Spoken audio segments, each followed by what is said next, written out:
Start हो गया?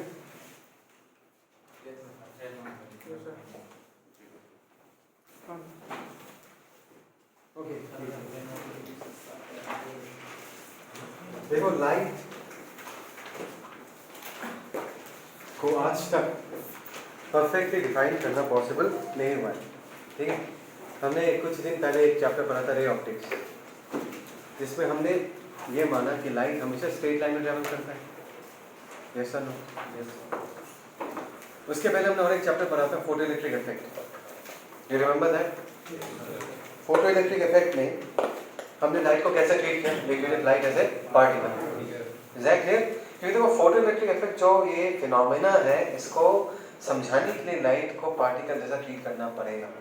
उस चैप्टर में हमने ये भी डिस्कस किया था कि अगर हमने लाइट को वेव जैसा ट्रीट किया होता तो क्या कंक्लूजन्स आते, and those conclusions don't match with the actual conclusions, right?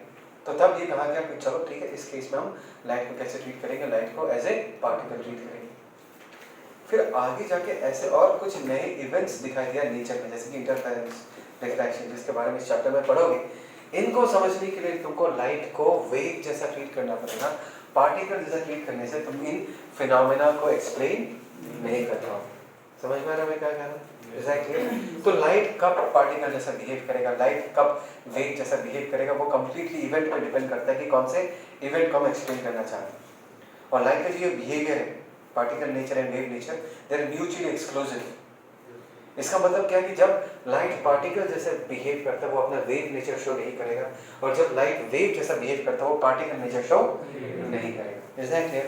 Now after a lot of research ये देखा गया है कि ये समझा गया है कि लाइट कब वेव जैसा बिहेव करेगा और लाइट कब पार्टिकल जैसा बिहेव करेगा, ठीक है? या in fact this is not the correct statement. Correct statement ये बोलना चाहिए कि लाइट को हम कब ये मान सकते हैं कि light travels in a straight line basically, ठीक है ना? और लाइट का बेंड करेगा।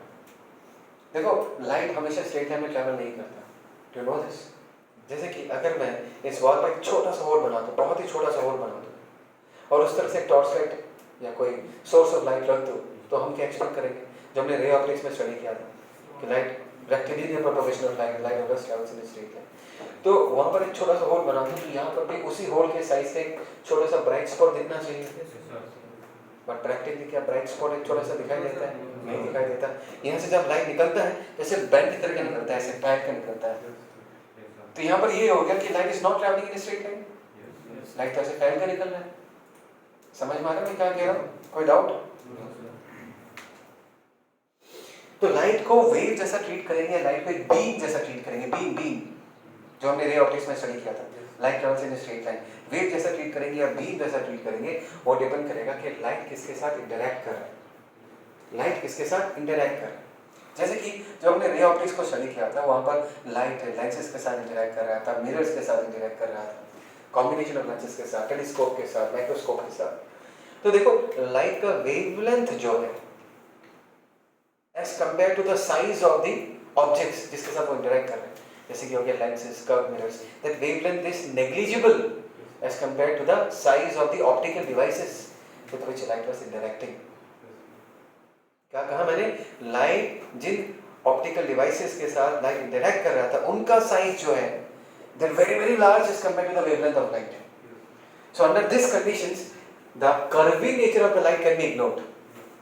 कर्वी नेचर मतलब it is behaving like a wave. That nature of the light can be ignored because वो जो कर्वी नेचर, उसका जो वेवलेंथ है वो इतना छोटा है ऑप्टिकल डिवाइसेस के सामने कि इसको हम एक बीम जैसा ट्रीट कर सकते हैं। हम ये ट्रीट कर सकते हैं कि लाइट एक स्ट्रेट लाइन में ट्रैवल कर रहा है। लेकिन जब इस छोटे से छेद के, तो एक बात बता दो, तुम इस छेद का साइज जितना छोटा करोगे उतना लाइट फैलेगा। तुमने कभी ना कभी देखा होगा घर पे ड्रेन देखा, ड्रेन से जब पानी निकलता है हाँ?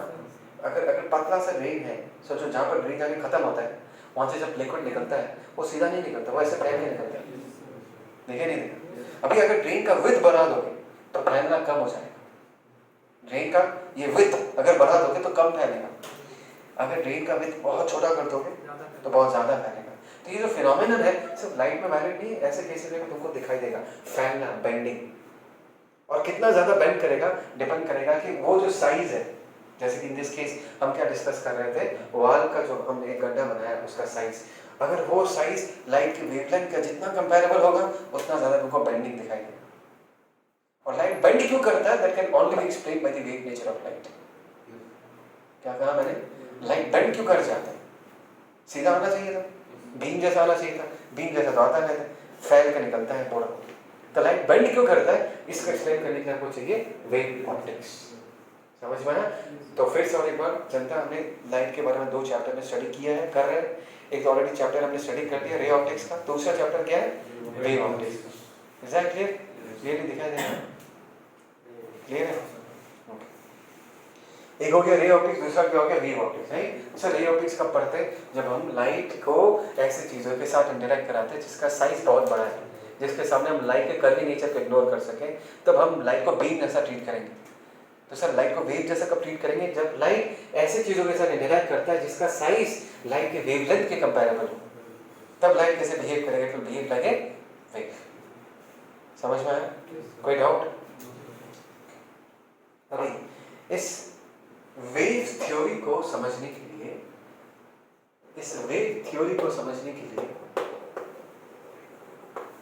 हमको पहले हगिंस प्रिंसिपल समझना पड़ेगा। I am not very sure about the pronunciation, but मैं तो Huygens for the most probably Huygens principle को स्टडी करना पड़ेगा। ये क्या प्रिंसिपल है? बहुत ही बढ़िया सिंपल सा आइडिया है। तुमने मैथ्स में एक वर्ड सुना होगा लोकस, राइट? लोकस क्या है? इससे तो पॉइंट्स वगैरह जॉइन करते हैं, वो लाइन को हम लोकस बोलते हैं। ठीक है, इसको याद रखना। अभी कहानी क्या है? देखो कहानी ऐसा है कि सोचो तुम्हारे पास एक लेक है, शांत लेक है, ठीक है ना? उसमें तुमने एक पत्थर फेंका, सबने फेंका होगा कोई नहीं, और सबने देखा होगा पत्थर गिरने के साथ साथ सर्कुलर कंसेंट्रिक सर्कल्स बनते हैं जो कि बाहर की तरफ प्रोपोगेट करता है, राइट? ये चैप्टर वेव्स एंड साउंड एक चैप्टर आता है क्लास 11 में जिसमें इसी चीज को पढ़ाया जाता है। समझ में? मैंने क्या कहा? पत्थर ड्रॉप कराओगे तो जहां पर हिट करेगा वो डिस्टर्ब होगा और वहां से क्या निकलेगा? सर्कुलर कंसेंट्रिक सर्कल्स प्रोपोगेट करेंगे रेडियली आउटवर्ड। मैं वो पिक्चर बना रहा हूँ, ठीक है? सो टॉप व्यू दिखा रहा, कहां से देख रहे हैं हम? टॉप से देख रहे हैं, ऊपर से देख रहे हैं। तो एक पत्थर आया, पत्थर आके ऐसे गिरा, टक करके यहाँ पर गिरा। तो बात को समझना, मैं थोड़ा सिंप्लीफाइड तरीके से बता रहा हूँ। ये जो लिक्विड का मॉलिक्यूल है, इस लिक्विड के मॉलिक्यूल को जाके पत्थर हिट करता है। सर पत्थर कैसे मॉलिक्यूल को हिट करेगा? नहीं कर सकता, एक मॉलिक्यूल को हिट नहीं करेगा, बहुत सारे मॉलिक्यूल्स को हिट करेगा। Just to keep things simple, ऐसा सोचते हैं, just to keep things simple. ये जाके इस मॉलिक्यूल को डिस्टर्ब कर देगा, पानी को ऐसे हिट कर देगा, टप करके हिट कर देगा। डिस्टर्ब करने का मतलब एनर्जी देना, इसको अगर हिट करेगा इसको एनर्जी मिलेगा, यस एंड नो? और तुमको पता है कि मॉलिक्यूल्स के बीच का जो इंटरमॉलिक्यूलर फोर्स है, जो बॉन्ड्स है, वो स्प्रिंग जैसा बिहेव करता है। पढ़ा था ये चीज कैसे बिहेव करता है? एटम्स के बीच का जो बॉन्ड है, मॉलिक्यूल के बीच का जो बॉन्ड है, वो कैसे बिहेव करता है? वो स्प्रिंग जैसा बिहेव करता है। समझ में आया? तो अभी होगा क्या कि अगर जाके ठप करके इसको मारोगे तो ये ऑसिलेट करना चालू करेगा ही नहीं। तुमने एक डंडा लिया, क्या बोलते हैं उसको, स्टिक लेके पानी में पट कर कैसे मारो, स्टिक घुसने के बाद क्या करेगा? ऑसिलेट करता रहेगा, नहीं रहेगा? समझ में आ रहा नहीं आ रहा? तो कुछ वैसा ही होगा कि अगर हम इस पार्टिकल को हिट करेंगे ऑसिलेट करता रहेगा। And you have to understand कि ये जो पार्टिकल है ये अपने नेबर्स के साथ भी कनेक्टेड है बॉन्ड्स के थ्रू। You studied this in the chapter of properties of solid, elasticity. Elasticity क्या है? Is the tendency of your body to regain back its shape and size. और इसका रीजन क्या है? रीजन ये है कि हर एक एटम एंड मॉलिक्यूल अपने दूसरे एटम एंड मॉलिक्यूल के साथ बॉन्ड्स के साथ कनेक्टेड है, और वो बॉन्ड कैसे बिहेव करता है? स्प्रिंग जैसा बिहेव करता है। तो अगर तुमने किसी भी मॉलिक्यूल को डिस्टर्ब किया, बाकी मॉलिक्यूल्स उसको खींच के क्या करता है? फिर से रिटर्न अपने प्रीवियस कॉन्फ़िगरेशन में रिटर्न लेके आ जाता है, जिसको हम रेस्टोरिंग फोर्स बोलते हैं। Is that clear? तो मैं फिर से उसी कहानी को रिपीट कर रहा हूँ। ये जो है यहाँ पर एक मॉलिक्यूल है,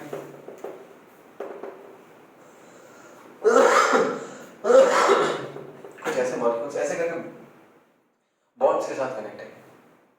तो अगर ये ऊपर नीचे ऑसिलेट करना चालू करेगा, ये जो बॉन्ड्स कनेक्टेड है, ये ऊपर जाएगा तो ये चारों को ऊपर खींचेगा, जब ये नीचे जाएगा चारों को नीचे खींचेगा। समझ में आया नहीं आया? तो मैं ये कहना चाहता हूँ कि अगर तुमने इसको डिस्टर्ब किया, कुछ देर के बाद ये लोग भी डिस्टर्ब हो जाएंगे, ये लोग ऑसिलेट करना चालू करेंगे। ये लोग अगर ऑसिलेट करना चालू करेंगे, ये जिनके साथ कनेक्टेड है, ये लोग भी क्या करेंगे, ये लोग भी ऑक्सीडेट करना चालू कर देंगे। समझ में आया? Is that clear? That is how the disturbance propagates. What is disturbance? Disturbance is a form of energy. Disturbance is nothing but form of energy. When you say wave propagation, what is wave? Wave is a form of disturbance which propagates.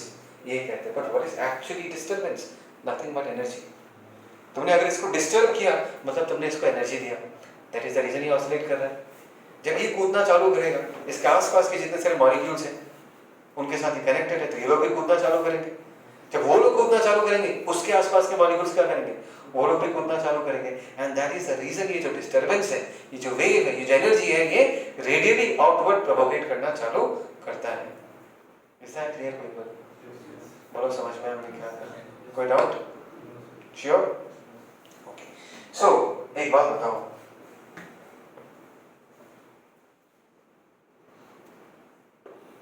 अगर इस particle को अगर हमने disturb किया तो energy radially outward travel करेगा, करेगा ना? अभी तो बताया था, रेडियली आउटवर्ड ट्रैवल करेगा. सो डायरेक्शन ऑफ प्रोपगेशन को हम कैसा देखते हैं? लेट अस से this is the direction of propagation.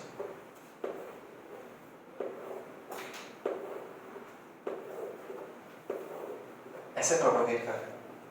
समझ में आया? तो t इक्वल टू 0 पे तुमने इसको डिस्टर्ब किया था जो रेडियली आउटवर्ड ट्रैवल कर रहा है. बात समझ में आया? तो t टाइम के बाद लेट अस से ये पार्टिकल डिस्टर्ब हो गया एंड लेट अस से ये डिस्टेंस कितना कवर हुआ होगा. This distance in this case let us is equal to v into t when v is the speed of the wave.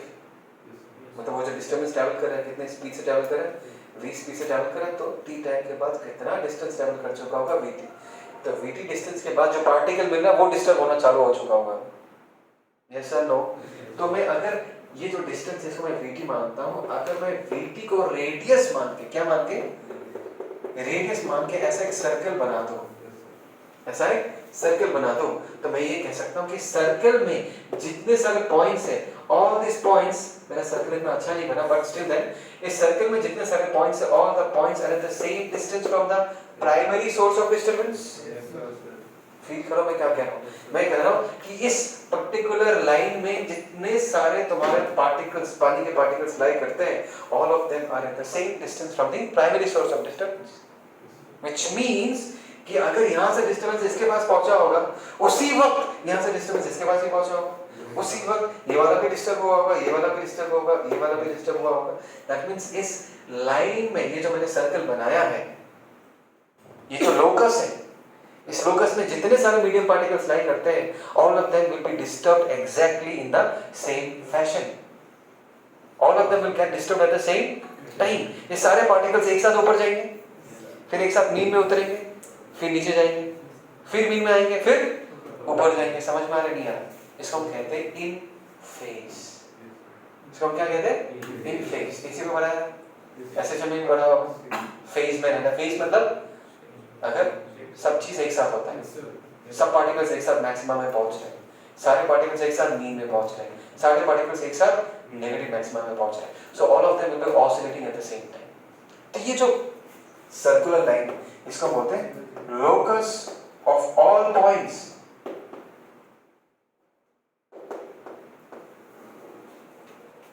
Oscillating in same phase.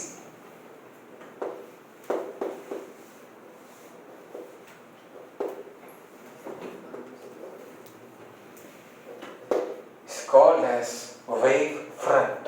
क्या बोला था हम? Wave front. समझ में आया? मतलब ये एक wave front है तो दूसरा wave front ऐसा होगा, second wave front ऐसा होगा, third wave front ऐसा होगा. बोलो समझ में आ रहा है नहीं आ रहा? ये जो हमने सर्कल बनाया, इस सर्कल का हर एक पॉइंट, कोई पर्टिकुलर सर्कल का हर एक point is eight the same distance from the source. तो यहाँ से जो डिस्टर्बेंस निकला होगा, जब यहाँ पहुंचा होगा, हर पॉइंट में पहुंचा होगा. यानी every point of the circle is exactly in the same phase. They're all moving up and down exactly in the same phase. समझ में? The locus of all these points which are exactly in the same phase is called as what? Wavefronts. समझ में? तो यहाँ पर हम इन wavefront को क्या बुलाएंगे? We shall call this wavefront as circular wavefront. ऐसा ये circular. Circle क्यों? क्योंकि ये 2D plane में होगा. एक सर्कल, दूसरा सर्कल, तीसरा सर्कल, इसको क्या बुलाते हैं? वेवफ्रंट्स बोलते हैं. और वेव फ्रंट किधर ट्रैवल कर रहा है? वेव फ्रंट से travelling radially outward, because disturbance जो एक जगह पर सीमित नहीं रहता। मैं डिस्टर्ब हो गया तो मैं इसको डिस्टर्ब करूंगा, ये अपने और नेबर को डिस्टर्ब करेगा, वो अपने नेबर को डिस्टर्ब करेगा। समझ में आ रहा नहीं है? तो ये जो एनर्जी है, ये जो डिस्टर्बेंस है, वो रेडियली आउटवर्ड क्या करता है? प्रोपोगेट करता है। समझ में आया? अभी वेव फ्रंट दिखने में कैसा होगा, वो ज्योमेट्रिकल फिगर कैसा होगा, वो डिपेंड करेगा तुम्हारा सोर्स कैसा है, तुम्हारा मीडियम कैसा है। जैसे कि यहाँ पर हमारा जो मीडियम है वो पानी का सरफेस है, it's a 2D medium, right? अभी इसी कहानी को अगर मैं 3D में कन्वर्ट करूँ, सोचो ये got a point source of light, ये तो मैकेनिकल वेव है, यहाँ से इलेक्ट्रोमैग्नेटिक वेव निकलेगा, यहाँ से जो लाइट निकलेगा रेडियली आउटवर्ड निकलेगा। समझ में आ रहा नहीं है? तो इसका वेव फ्रंट अगर मैं बनाना चाहूँ, क्या बनाना चाहूँ? Wave front. ये सोचो एक, this is a, let me keep it mechanical, let me से एक सोर्स ऑफ साउंड है, पॉइंट सोर्स ऑफ साउंड है। यहाँ से सा निकला, सा ऊपर भी निकला होगा, इधर भी निकला होगा सा, इधर भी सा निकला होगा, नीचे भी सा निकला होगा, चारों तरफ सा निकला होगा, राइट? तो टी टाइम के बाद हर एक सा कितना डिस्टेंस ट्रेवल किया होगा? वीटी। अगर वी स्पीड से ट्रैवल कर रहा है, हर एक सा ने कितना डिस्टेंस ट्रैवल किया होगा? वीटी। तो वीटी रेडियस का अगर मैं एक स्फीयर बना दूं, वीटी रेडियस का अगर मैं स्फीयर बना दूं, every point on the sphere will be like having the sound sa, every point on the sphere will have the sound sa। समझ में आया? So in this case wave front दिखने में कैसा होगा? Spherical। फील आ रहा मैं क्या कह रहा हूँ? और सर वेव फ्रंट क्या है? एक लोकस है, यहाँ पर एक spherical locus है of all the points which are exactly in the same phase। Is that clear? Am I clear?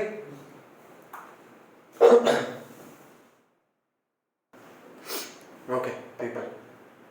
अभी मैं तुमको ये समझा रहा था कि वेव फ्रंट का साइज तुम्हारे सोर्स के ज्योमेट्री पे डिपेंड करता है, मीडियम के डायमेंशंस पे डिपेंड करता है। पानी है, 2D मीडियम है, सोर्स पॉइंट साइज है तो सर्कुलर वेव फ्रंट बनेगा। मीडियम अगर 3D पॉइंट सोर्स है तो स्फेरिकल वेव फ्रंट बनेगा। जैसे कि इस एग्जांपल में देते हैं, पॉइंट सोर्स है, सोचो एक पॉइंट स्पीकर है और एक गाना बजा रहा है। या गाना मतलब ऐसा समझो कि सा सा सा ऐसे करके साउंड निकालते हैं, getting the point?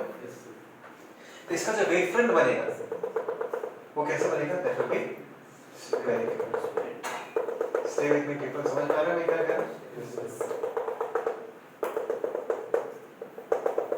This is basically spherical wave.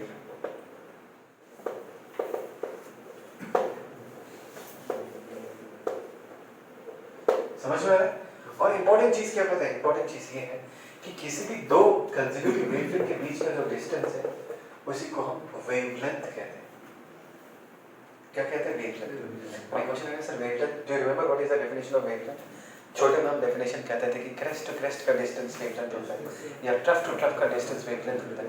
But आज इस क्लास में या 11th में आके हम वेवलेंथ का जो एक्चुअल डेफिनेशन है वो ये है, it is the minimum distance between two points which are exactly in the same phase.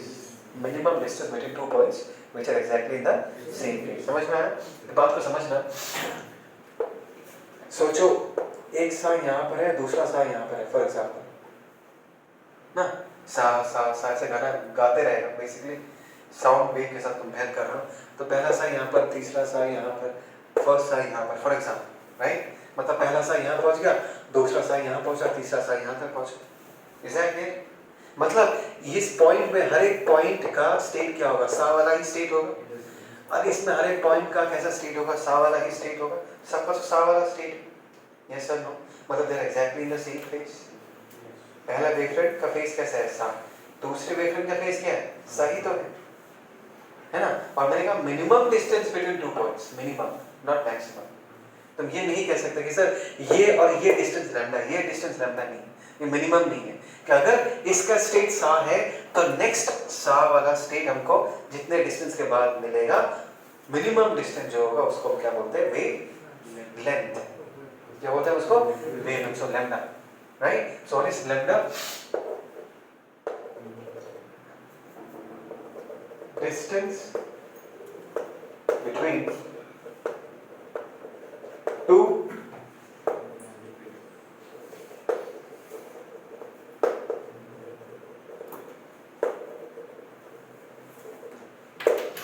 समझ रहे हैं क्या कहा? Is that clear? Is that clear people?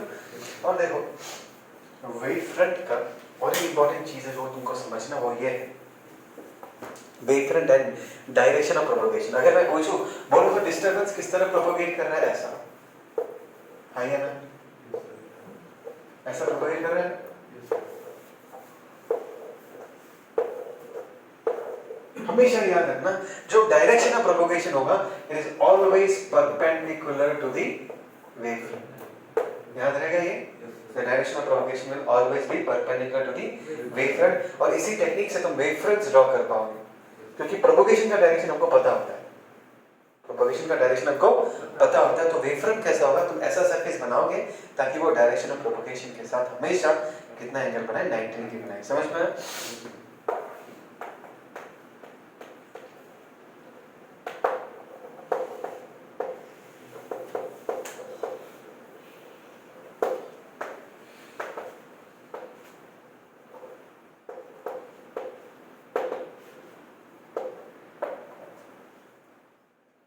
इसको कुछ डाउट है तो बताओ। क्लियर है ये कॉन्सेप्ट पीपल? Yes sir.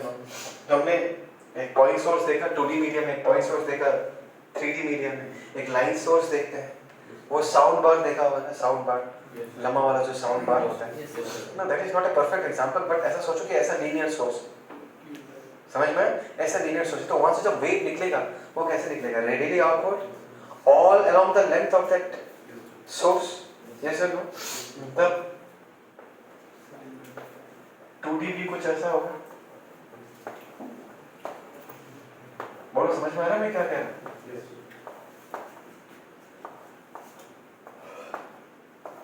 और इसका अगर टॉप व्यू देखेंगे, if I see the top view, paper ध्यान से देखना, सोर्स का मुझे सिर्फ टॉप दिखाई देगा, ऊपर से देखेंगे तो सिर्फ इसका ये वाला सर दिखाई देगा, और चारों तरफ क्या निकलेगा, वेव्स निकलेगा। सो वेव्स निकलेगा, ऐसा निकलेगा एक, यू एग्री विद मी, ऐसा निकलेगा, है ना। तो ये सोच के बताओ कि इसका वेवफ्रंट का ज्योमेट्रिकल फिगर कैसा होगा। एग्जैक्टली कैसे वेवफ्रंट बनेगा, सिलिंड्रिकल वेवफ्रंट बनेगा। Every point on the cylinder will be eight the same distance from the line source. Is that clear? That means इसका वेवफ्रंट अगर हम बनाना चाहें तो कुछ ऐसा बनेगा।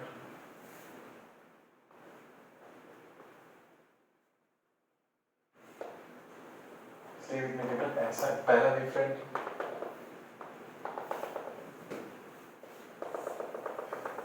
लेट अस सी इट, दूसरा वेवफ्रंट, सुन रहे हो ना? Yes sir.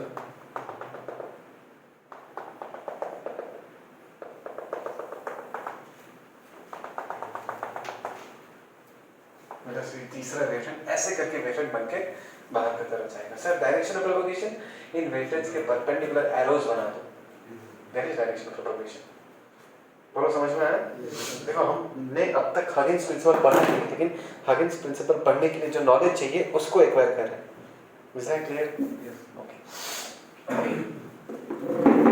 इस वाले साइड को मिटा दो। अभी हमको पता है कि अगर हमारा सोर्स बहुत दूर होता है, very very far away, the source is very very far away, अगर हम सोर्स से बहुत दूर होते हैं तो सोर्स से जब लाइट हम तक पहुंचेगा, this rays will become parallel to each other. If the source is very far away, by the time वहाँ से लाइट हम तक पहुँचेगा, the rays will become parallel to each other. तो देखो मैं ये समझाना चाहता हूँ कि अगर ऐसा सोर्स है, is that clear? तो ये ऐसा भेज रहा है, yes or no, right? Correct? इसका वेवफ्रंट कैसे बनेगा, इसका ऐसा, फिर ऐसा, फिर ऐसा। So can I say the wavefronts are becoming less curvy as we are moving away? ये ज़्यादा curvy है, ये कम curvy है, और कम curvy है। अगर इस कहानी को आगे बढ़ाते जाए, एक टाइम के बाद वेवफ्रंट क्या हो जाएगा, प्लानर होगा ही नहीं होगा। और ये मतलब मैंने बहुत पास बना दिया, इतना पास नहीं होगा, मतलब ये reason is very far away. तो कर्वी से लेस कर्वी होते होते होते होते हमारा कर्वी वाला वेवफ्रंट बहुत दूर जाके क्या बन जाएगा, प्लानर वेवफ्रंट बन जाएगा। कैसा बनेगा, ये लाइन नहीं है, ये प्लेन है, प्लेन, ये तो पूरा कर्व है, ऐसा सिलेंडर है। समझ में आ रहा है नहीं यार? ये पॉइंट सोर्स है तो कैसा होगा, स्फेरिकल होगा ये वेवफ्रंट, लेकिन दूर जाके तुमको लाइन दिख रहा है, एक्चुअली ये कैसा प्लानर वेवफ्रंट है, प्लेन इमेजिन कर सकते हो, राइट? दैट मींस इसका बी या डायरेक्शन ऑफ प्रोपगेशन अगर हम बनाना चाहें तो ऐसा बनेगा। Yes or no? This is the direction of propagation जो हमारे planar wave front के साथ कितना एंगल बना रहा है, 90 डिग्री बना रहा है. Is that clear? बोलोगे? Yes, sir.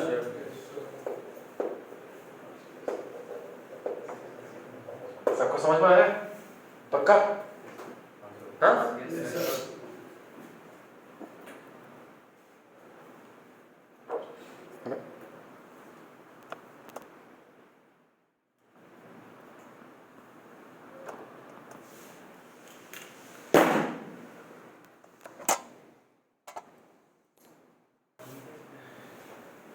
Okay. Now we are ready to study Huggins principle. ठीक है? ये जो तुमको बोर्ड में दिख रहा है, ये एक वेव फ्रंट है. क्या? This is a wave front. और इसको हम क्या बुला रहे हैं? Primary wave front. क्या बुला रहे हैं? Primary wave front. Is that clear? तो Huggins प्रिंसिपल तुमको ये बताता है कि अभी let us say at t equal to 0, at t equal to 0, अगर तुम्हारा वेव फ्रंट यहाँ पर है, तो t टाइम के बाद ये वेव फ्रंट कहाँ होगा? क्या कहा मैंने? t टाइम के बाद ये वेव फ्रंट कहाँ होगा? ये Huggins प्रिंसिपल तुमको बताता है कि हम ज्योमेट्रिकली कैसे कंस्ट्रक्ट करके हम अपना इसी वेव फ्रंट का फ्यूचर लोकेशन बता सकते हैं कि टी टाइम के बाद ये वेव फ्रंट कहाँ पर होगा. Is that clear? तो देखो जनता, बात को समझना. ये जो वेव फ्रंट है, it's joining all the points which are exactly in the same phase. Yes और नो? तो देखो, दूर कहीं तुम्हारा इसका कोई प्राइमरी सोर्स होगा जो कि डिस्टर्ब हुआ होगा और इसने चारों तरफ अपना डिस्टर्बेंस छोड़ा है, तो इसको हम प्राइमरी सोर्स ऑफ डिस्टर्बेंस बुलाते हैं. क्या बोलते हैं? Primary source of disturbance. और इससे जो ये वेव फ्रंट निकला, इसको हमने प्राइमरी वेव फ्रंट बोला. Right?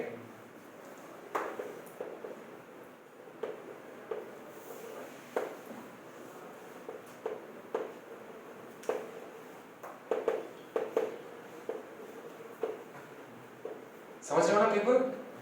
Primary source of disturbance, उससे जो वेव फ्रंट निकला, this is primary wave front. तो हगिंस कह रहे थे यहाँ पर ये जो जितने सारे मीडियम पार्टिकल्स हैं, ये लोग भी तो डिस्टर्ब हो गए. ये लोग भी तो डिस्टर्ब हो गए. ये लोग भी तो ऊपर नीचे, अगर लिक्विड होता तो ऊपर नीचे मूव कर रहे हैं.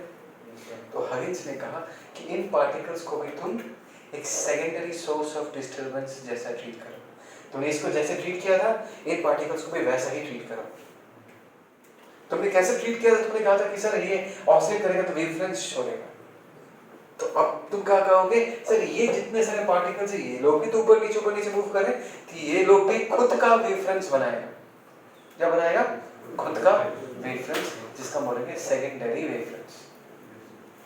हर point on this primary wavefront will be behaving like a secondary source of disturbance, and this secondary source of disturbance is going to produce its own wavefront called as secondary wavefronts.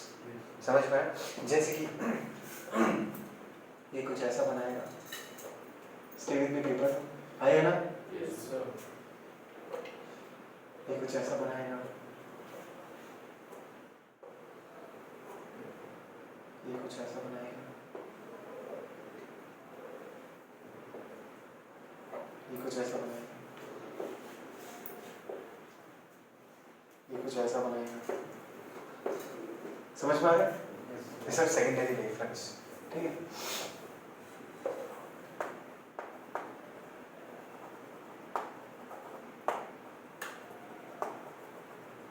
अभी देख, आप बताओ कि अगर wave v speed से travel कर रहा है, क्या स्पीड से ट्रैवल कर रहा है? v स्पीड से ट्रैवल कर रहा है. बात को समझना. ठीक है? तो अगर ये सेकेंडरी वेवफ्रंट्स है, this time t equal to 0, ये जो पिक्चर है t इक्वल टू 0 का पिक्चर है, तो t टाइम में, आफ्टर t टाइम, ये सेकेंडरी वेवफ्रंट कितना डिस्टेंस आगे बढ़ जाएगा? v into t. देख रहे विद मी? मतलब तुम अगर मैं ऐसे एक रेडियस खींचूं, इसका लेंथ कितना होगा? v into t होगा ही नहीं होगा. हर एक वेवफ्रंट का जो आउटर पेरिफेरी दिख रहा है, ये वाला पेरिफेरी, इसका रेडियस कितना होगा? v into t होगा. समझ में आया ये? तो ये जो तुमको पिक्चर दिख रहा है, ये जो ऑरेंज कलर का पिक्चर दिख रहा है, ये कब का पिक्चर है? टी टाइम बाद का पिक्चर. टी टाइम बाद सेकेंडरी वेवफ्रंट ऐसे दिखेंगे. टी टाइम बाद हर सेकेंडरी वेवफ्रंट आगे कितना डिस्टेंस कवर कर चुका होगा? vt डिस्टेंस आगे कवर कर चुका होगा. Do you agree with me? हर सेकेंडरी वेवफ्रंट आगे कितना डिस्टेंस कवर कर चुका होगा? vt डिस्टेंस कवर कर चुका. तो हगिंस क्या कहता है? हगिंस ये कहता है कि भाई साहब अभी आप और एक कर्व बनाओगे और एक लोकस ड्रॉ करोगे with the secondary wavefront as the envelope. Secondary wavefront को कैसे ट्रीट करेंगे? एनवेलप या उसके अराउंड टेंजेंट बनाएंगे, तुम एक नया सरफेस बनाओगे। वो जो नया सरफेस बनेगा वो होगा तुम्हारा प्राइमरी वेवफ्रंट का टी टाइप का लोकेशन, मतलब समथिंग लाइक दिस। इसको एनवेलप बना के देख रहे हैं, एनवेलप बना रहा हूं। ये जो मैंने नया वेवफ्रंट बनाया, नया वेवफ्रंट है ना ये सेकंड वाला, ये क्या है? ये इसी प्राइमरी वेवफ्रंट का टी टाइम का लोकेशन है कि टी टाइम बाद वेवफ्रंट ऐसा दिखे और यहां पर हो। समझ में है? दिस इज प्राइमरी वेवफ्रंट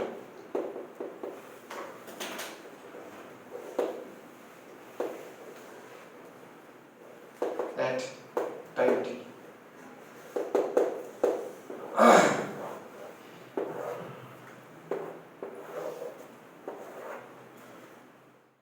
क्या बोलते हो? समझ में आया? One more time. हगिंस ने क्या कहा? हगिंस ने कहा देखिए प्राइमरी सोर्स है, उससे डिस्टर्बेंस निकला और ये हो गया प्राइमरी वेवफ्रंट। उसने कहा कि प्राइमरी वेवफ्रंट का हर एक पॉइंट डिस्टर्ब स्टेट में, वो लोग ऑसिलेट कर रहे हैं। तो इन सारे पॉइंट्स को तुम एक सोर्स ऑफ डिस्टर्बेंस जैसा देखो, सेकेंडरी सोर्स ऑफ डिस्टर्बेंस जैसा देखो, और हमको पता है कि डिस्टर्बेंस अपने चारों तरफ वेवफ्रंट्स क्रिएट करता है। तो हर जो सेकेंडरी सोर्स ऑफ डिस्टर्बेंस है ये खुद का सेकेंडरी वेवफ्रंट्स क्रिएट करेंगे, है ना? तो t इक्वल टू 0 पे अगर ये सेकेंडरी वेवफ्रंट बढ़ना चालू होता है, t इक्वल टू 0 पे अगर ये सेकेंडरी वेवफ्रंट बनना चालू होता है, तो t टाइम के बाद ये वेवफ्रंट कहां तक पहुंच जाएगा? vt डिस्टेंस तक पहुंच जाएगा। तो vt डिस्टेंस वाला वेवफ्रंट्स बना लो, और ये जो सेकेंडरी वेवफ्रंट बना है ना तुम्हारा ग्रुप का, इस ग्रुप को एनवेलप बना के तुम अपना एक कर्व बना दो, और एक जिसको छू के निकलता है सारे सेकेंडरी वेवफ्रंट्स को।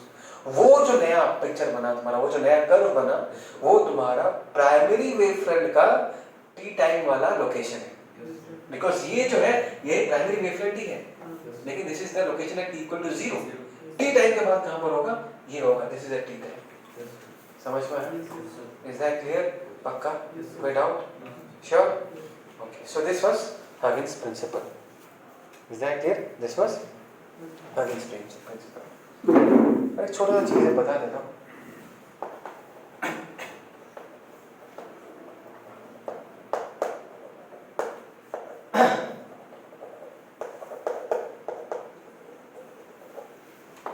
बहुत ही सिंपल सा कहानी है।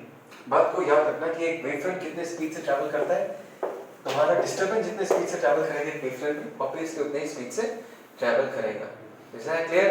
और तुमको पता है कि अगर लाइट हो जाए या कोई दूसरा वेव किसी दूसरे मीडियम में एंटर करता है, तो वैक्यूम में लाइट जितने स्पीड से ट्रैवल करता है किसी दूसरे मीडियम में उसका स्पीड घट जाता है, इट बिकम्स स्लोअर। यस और नो? सो लेट अस से कि तुम्हारे पास एक प्रिज्म है ना, और तुमने एक पैरेलल बीम ऑफ लाइट गिराया है, क्या नाम है ये चीज? यस और no?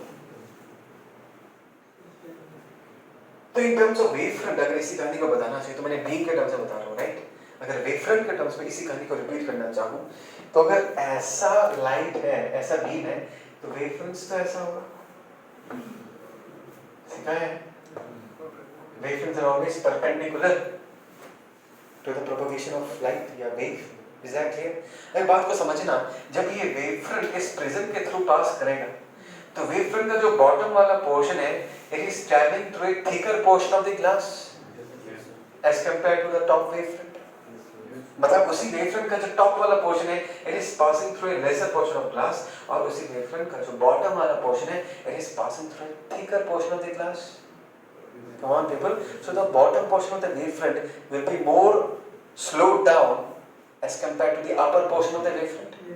Upper portion will be moving faster in the same amount of time. The upper portion will cover more distance, whereas the bottom portion of the same wavefront, as because it has to pass through a thicker portion of the glass, it will be slowed down, and इसका जो distance covered होगा वो क्या होगा? कम होगा as compared to the top wavefront. So by the time ये wavefront इस prism से निकलेगा ये आगे झुक जाएगा, आगे झुकेगा ये नहीं, टॉप वाला पोर्शन आगे चला जाएगा और उसी वेवफ्रंट का जो नीचे वाला पोर्शन वो थोड़ा पीछे रह जाएगा। यस और नो? जब निकलेगा how the wavefronts look like? The wavefronts will look like this people. Top वाला आगे बढ़ गया, ये वाला पीछे रहेगा। बिकॉज इस वाले पोर्शन को एक थिकर पोर्शन ऑफ ग्लास के थ्रू पास करना पड़ा, so it was slow down. Yes or no? So this is the incident wavefront, this is the refracted wavefront. Is that clear? And अगर तुम पूछो कि सर ऐसा बीम ऑफ लाइट गिराएंगे तो कैसा बीम मिलेगा, कैसा बीम मिलेगा, इन वेवफ्रंट के परपेंडिकुलर तुम रेज ड्रॉ कर दो, है ना? हमको तो पता ही है कैसा होगा। In this case rays look like this people, yes or no? ऐसा कुछ देखे या नहीं देखे? हमको तो पता ही है कि प्रिज्म में अगर ऐसा लाइट गिराएंगे तो ऐसा ही निकलता है। तो रे ऑप्टिक्स के चैप्टर में हमने स्टडी किया था। Do you remember this? Do you remember this? ऐसा जाएगा तो ऐसे बेंड होके निकलेगा। देखो वेवफ्रंट भी वही कहानी बता रहा है ना? वेवफ्रंट भी वही कहानी बता रहा है। अगर इसी कहानी को तुम लेंसेस में अप्लाई करना चाहो, सो व्हाट पेपर लेंसेस, सोचिए ये लेंसेस है, इसमें हमने पैरेलल बीम ऑफ लाइट गिराया, ऐसा गिराया। इसी कहानी को वेवफ्रंट में बताना चाहोगे तो बोलोगे कैसे वेवफ्रंट गिराया? तुमने प्लैनर वेवफ्रंट गिराया। कैसा वेवफ्रंट गिराया जाता? प्लैनर वेवफ्रंट्स। हम सबको पता है कि जब ये पैरेलल बीम ऑफ लाइट इस लेंस के थ्रू पास करेगा, दे विल कन्वर्ज, राइट? ये तो हमको पता ही, बट हम इसी कहानी को भी वेवफ्रंट के टर्म्स में बताएंगे, लॉजिकली बताएंगे। ध्यान से देखो, ये जो वेवफ्रंट है, इस वेवफ्रंट का जो मिडिल वाला पोर्शन है, it will pass through the thicker portion of the lens, and इस वेवफ्रंट का जो टॉप वाला पोर्शन है और वेवफ्रंट का जो बॉटम वाला पोर्शन है, it will pass through the thinner part of the lens. Yes or no? Which means the mid portion of the wavefront, middle portion of the wavefront will be slowed down, पीछे रह जाएगा, और wavefront का जो ऊपर वाला part है वो आगे बढ़ जाएगा। Yes or no? So how will the refracted wavefront look like? आगे वाला आगे जा चुका है, नीचे वाला wavefront आगे जा चुका है, और बीच वाला पीछे रह गया। तो ऐसा दिखेगा या नहीं? ऐसा दिखेगा या नहीं? Come on people, अगर ऐसा दिख रहा है तो रेज कैसा दिखेगा? Always perpendicular to the wavefront. Always perpendicular मतलब ऐसा दिखेगा, हाँ या ना? हाँ या ना?